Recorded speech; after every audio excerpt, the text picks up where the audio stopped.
صاحب اور معزز خواتین و حضرات، ابھی جب میں اس تقریب میں آنے سے پہلے ایک اور سیمینار تھا اسی حوالے سے، وہاں پہ جب میں موجود تھا اور وہاں پہ بات چیت ہوئی تو وہاں پہ مجھے جب میں اپنی تقریر کر کے میں نیچے آیا اور میں بیٹھا سامنے آ کے، تو ایک ڈپلومیٹ جو ہے وہ میرے پاس آیا. تو میں نے کیونکہ اپنی تقریر میں ارشد شریف شہید کا ذکر کیا تھا، تو اس نے مجھے کہا کہ میں آپ سے کچھ بات کرنا چاہتا ہوں. تو میں نے کہا کریں. کہتا ہے no I would like to talk to you in a corner. تو میں چلا گیا اس کے ساتھ کونے میں.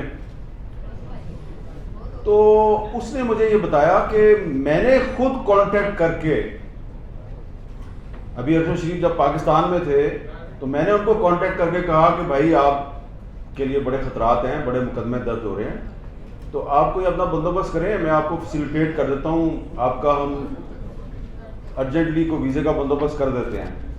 تو ارشد شریف نے کہا کہ ہاں آپ صحیح کہتے ہیں، لیکن ابھی میں نے فیصلہ نہیں کیا جانے کا.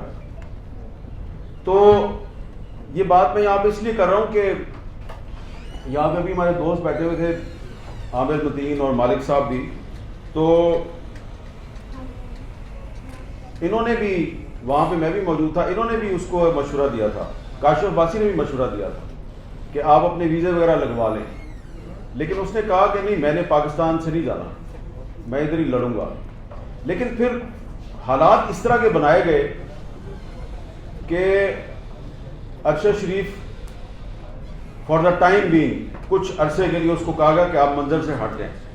تو ابھی جو ادھر شروع میں جو بات ہوئی تھی نا کہ جی وہ کچھ لوگوں نے اس کی ٹرولنگ کی تھی، تو تھوڑے دن کے لیے تو بہت سے لوگ جاتے ہیں، ہم اس چیز کے عینی شاہد ہیں کہ وہ کچھ عرصے کے لیے بہت شدید اصرار پہ تھوڑے عرصے کے لیے کچھ دن کے لیے اس کو کہا گیا تھا کہ آپ منظر سے ہٹ جائیں.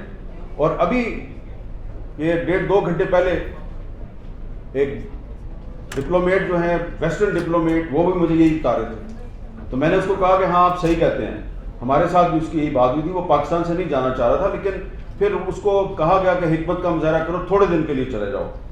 تو یہاں پہ بڑی بات ہوئی ہے جی، میں زیادہ لمبی بات نہیں کروں گا. ادھر ایک حکمت عملی بنانے کی بات ہوئی ہے کہ اسٹریٹجی کیسے بنائی جائے کہ ارشد شریف کو انصاف کیسے دیا جائے. یہاں پہ عمران ریاض صاحب جو ہیں انہوں نے بالکل صحیح کہا کہ سیاستدان جو ہیں وہ تو اس قابل نہیں ہیں کہ وہ صحافیوں کی زندگی کے لیے خطرات بنے، لیکن وہ کبھی کبھی سہولت کار بن جاتے ہیں. تو سیاستدان جو ہے اس میں واقعی جرت تو نہیں ہوتی، لیکن وہ اپنی کمزوری اور بزدلی کی وجہ سے سہولت کار ضرور بن جاتا ہے. تو اس کو سہولت کار نہیں بننا چاہیے.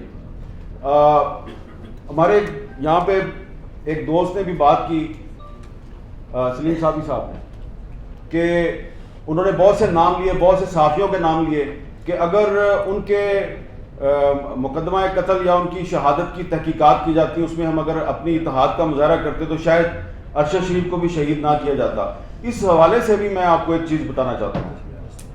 جب 2016-17 میں ارشد شریف شہید نے اسلام آباد ہائی کورٹ میں ایک پٹیشن دائر کی، اور ان کے وکیل تھے شبیر صاحب، شاید ان کا نام تھا. تو انہوں نے ایک پٹیشن دائر کی کہ جی جو حامد میر پہ جو اٹیک ہوا تھا تو اس کی جو انکوائری رپورٹ ہے وہ پیش کی جائے. اچھا، اب میں نے جب وہ اخبار میں خبر پڑھی تو عامر متین کے گھر میں ارشد شریف کو ملا. میں نے اس کو کہا یار آپ نے پٹیشن دائر کیا؟ کہتا ہے ہاں جی کی ہے. تو اب میں نے اس کو پوچھا یار خیریت ہے، آپ نے کیوں پٹیشن دائر؟ اس نے کہا جی کسی بھی کمیشن کا پتہ ہی نہیں چلتا، رپورٹ ہی نہیں آتی، تو کم از کم ایک یہ کمیشن ہے، اس میں سپریم کورٹ کا چیف جسٹس جو ہے وہ اس کو ہیڈ کر رہا تھا، اس کی سربراہی کر رہا تھا اس کمیشن کی، تو یہ رپورٹ تو آنی چاہیے نا. میں نے کہا چلو ٹھیک ہے. اب میں نے اس وقت سوچا، معذرت سے یہاں پہ ہمارے پی ایف یو جی کی لیڈرشپ بھی موجود ہے، میں نے سوچا یار یہ کام تو پی ایف یو جی کو کرنا چاہیے تھا، یہ ارشد شریف کر رہے ہیں. لیکن شکر ہے کہ آج ارشد شریف کے معاملے پہ پی ایف یو جے خاموش نہیں ہے.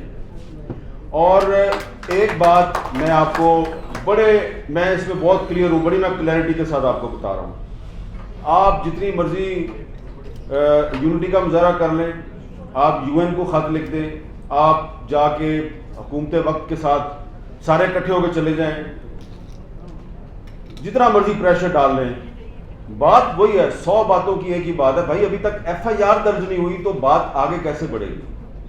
تو کیا ہمارے پاس کوئی ایسا راستہ ہے کہ ایف آئی آر بھی درج نہیں ہو رہی اور سپریم کورٹ کا چیف جسٹس جو ہے وہ بھی ایک از خود نوٹس لے کے اور اب صرف خانہ پوری کر رہا ہے, اور جو حال ہے اس وقت عدالتوں کا وہ بھی آپ کے سامنے ہے, اور جن پر شک کیا جاتا ہے, ارشد شریف شہید کی والدہ نے جن لوگوں کو نامینیٹ کیا ہے ان کا بھی آپ کو پتہ ہے, تو کیا ہمیں انصاف مل سکتا ہے؟ ایک سوال ہے. بہت سے لوگ یہ کہیں گے کہ انصاف نہیں مل سکتا. میں یہ سمجھتا ہوں کہ آپ کو انصاف مل سکتا ہے. کبھی کبھی ایسا بھی ہوتا ہے کہ انصاف جو ہے وہ آپ کو ہائی کورٹ یا سپریم کورٹ سے نہیں ملتا, آپ تاریخ سے انصاف طلب کر لیتے ہیں, اور تاریخ سے انصاف طلب کرنا آپ کا حق ہے, اور جب آپ کو حق نہ ملے تو پھر حق کو چھین لینا چاہیے. اب آپ سوچیں گے کہ یہ ہم انصاف کیسے چھینیں؟ انصاف چھیننے کے دنیا میں بہت سے جائز قانونی طریقے موجود ہیں.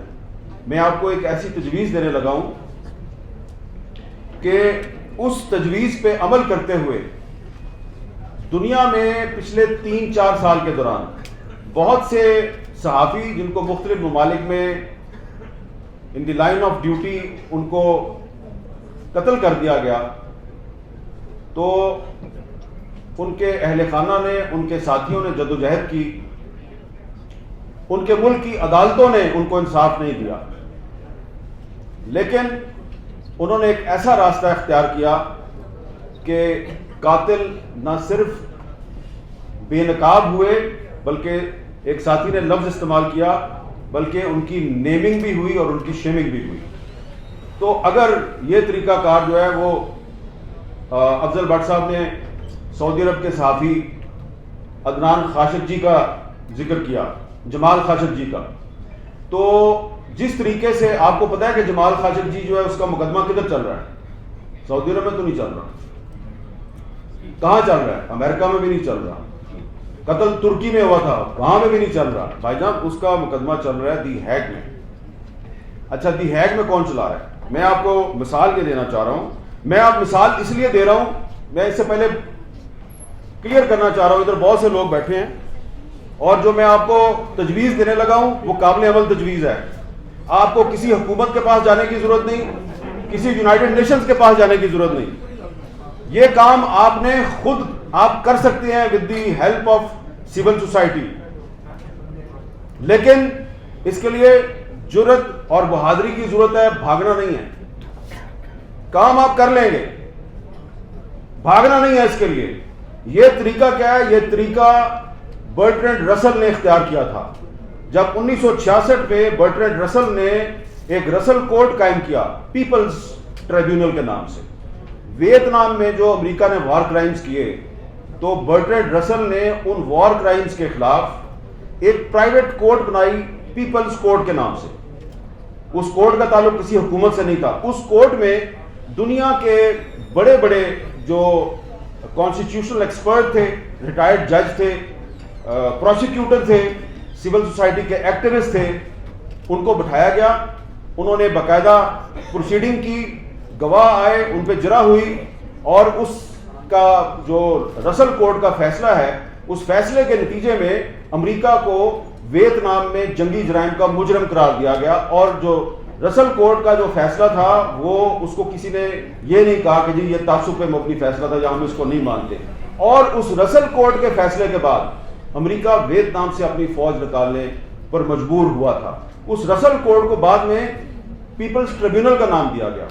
اور پچھلے سال دی ہیگ میں عدنان خاشقجی, ایک سری لنکن جرنلسٹ اور ایک کولمبیا کے جرنلسٹ, ان 3 صحافیوں کی جو کیس تھا اس پہ ایک پیپلز ٹریبیونل بنایا گیا, اس کی پروسیڈنگ شروع ہوئی, پھر وہ جو ٹریبیونل تھا وہ ان تینوں ملکوں میں گیا, اور اس ٹریبیونل کو سعودی عرب میں نہیں جانے دیا گیا, لیکن عدنان خاشقجی کی جو وائف ہیں, جمال خاشقجی کی جو وائف ہیں, انہوں نے اس ٹریبیونل کے سامنے آ کے اپنی سٹیٹمنٹ دی. تو اس میں یہ نہیں ہوتا کہ آپ اپنا جو ذاتی موقف ہے اس کو آپ فیصلہ بنا کے اناؤنس کرتے ہیں, ایسا بالکل نہیں ہوتا. جس طرح کہ ایک کورٹ کا ایک پورا پروسیجر ہوتا ہے, اس پروسیجر کے مطابق چلتا ہے سارا کام. اس میں جو ججز ہوتے ہیں, اس پیپلز ٹریبیونل کے جو ججز ہوتے ہیں, وہ یا تو سپریم کورٹ کے ریٹائرڈ ججز ہوتے ہیں یا بہت اچھی انٹیگریٹی اور ساتھ والے پروسیکیوٹرز ہوتے ہیں. تو ان کی تو پاکستان میں کمی نہیں ہے. تو اب آپ نے کرنا کیا ہے, آپ کو اگر سپریم کورٹ آف پاکستان سے انصاف نہیں مل رہا, ہائی کورٹ سے انصاف نہیں مل رہا, اور ارشد شریف شہید کی فیملی جو ہے اس کو لوئر کورٹ میں جا کے تاریخ پہ تاریخ میں ان کو وہاں پہ پیش ہونا پڑتا ہے, اور سب کو پتا ہے کہ وہاں سے تو انصاف نہیں ملے گا. تو ہم نے اور آپ نے کرنا کیا ہے, بڑا سمپل ہے. آپ نے Pakistan federal union of journalist ہیں اور دیگر جو اسٹیک ہولڈرز ہیں, آپ نے supreme court bar association, Pakistan bar council, human rights commission of Pakistan, reporters without border, committee to protect journalist اور فری پریس ان لمیٹڈ, ان سب کے ساتھ مل کے ایک میٹنگ کرنی. یہ اس لیے میں نے نام لیے ہیں کہ جو دی ہیگ میں جو پیپلز ٹریبیونل بنایا گیا ہے, جو دنیا کے مشہور صحافیوں کے قتل کے مقدمات کی سماعت کر رہا ہے, اس پیپلز ٹریبیونل کو بنانے میں R S F, reporters without borders, C P J اور فری پریس ان لمیٹڈ, ان تین تنظیموں نے ان کو اکٹھا کیا. اور ان تین تنظیموں کے ساتھ اگر آپ کا رابطہ نہیں ہے تو میں آپ کا رابطہ کروا دیتا ہوں. میں خود پچھلے سال دی ہیگ میں مجھے بھی بلایا گیا تھا, میں بھی وہاں پہ گیا تھا اور میں نے بھی وہاں پہ بات کی تھی. تو یہ کوئی مشکل کام نہیں ہے. آپ نے پیپلز ٹریبیونل بنانا ہے, آپ کے پاس بہت بڑے بڑے لائرز ہیں, آپ کے پاس بہت بڑے بڑے ججز ہیں, لیکن اس میں ہوگا کیا کہ اس کو بالکل اسی طریقے سے چلانا ہے جیسے کہ ایک پراپر کورٹ چلتی ہے. اور اس میں آپ اپنا جو پرائم سسپیکٹ ہے, ملزم, جس کا آپ سب کو پتا ہے ملزم کون ہے, وہ مالک صاحب نے ایک ملزم کا نام لیا ہے, ٹھیک ہے, وہ بھی ہوگا, اس کا نام ایف سے شروع ہوتا ہے, میرا خیال ہے ملزم کا نام تو بی سے شروع ہوتا ہے. تو ٹھیک ہے, دونوں کو ہم ملزم سمجھ لیتے ہیں. تو جتنے بھی ملزمان ہیں ان ملزمان کو باقاعدہ ہم سمن بھیجیں گے. پیپلز ٹریبیونل کی طرف سے ان کو خط لکھا جائے گا کہ اتنے فلاں دن اتنے بجے فلاں جگہ پہ ہماری سماعت ہوگی, ہماری پروسیڈنگ ہوگی, آپ آئیں اور اپنا موقف دیں. اگر وہ نہیں آتے تو اپنا وکیل بھیج دیں, اگر وکیل نہیں آتا اس کا مطلب ہے گلٹی. تو جس طرح جو رسل کورٹ کا فیصلہ تھا, جو پیپلز ٹریبیونل تھا, اس کے فیصلے کی بنیاد پہ امریکہ جیسی ایک سپر پاور ویتنام سے اپنی فوج نکالنے پہ مجبور ہوئی تھی. تو میں سمجھتا ہوں کہ اگر آپ پاکستان میں پیپلز ٹریبیونل بنا دیں اور ارشد شریف شہید کا جو کیس ہے اس کو پراپر طریقے سے وہاں پہ آپ چلائیں, تو اس کے بعد نہ صرف ارشد شریف کو انصاف ملے گا بلکہ اس کے بعد سلیم شہزاد کو بھی انصاف ملے گا, موسیٰ خان خیل کو بھی انصاف ملے گا, اور حیات اللہ خان سمیت ان 160 میڈیا ورکرز کو بھی انصاف ملے گا کہ جن کو آج تک انصاف نہیں ملا, جس کا ذکر افضل بٹ صاحب یہاں بار بار کر رہے تھے. تو یہ کوئی مشکل کام نہیں ہے, اس کے لیے کسی حکومت کے پاس جانے کی ضرورت نہیں ہے, کسی یونائٹڈ نیشنز کے پاس جانے کی ضرورت نہیں ہے. یہ کام آپ کر سکتے ہیں, ہم حاضر ہیں آپ کا یہ کام کرنے کے لیے, لیکن اس کے لیے آپ کو صرف تھوڑی سی جرأت اور تھوڑی سی بہادری کی ضرورت ہے. بہت بہت شکریہ.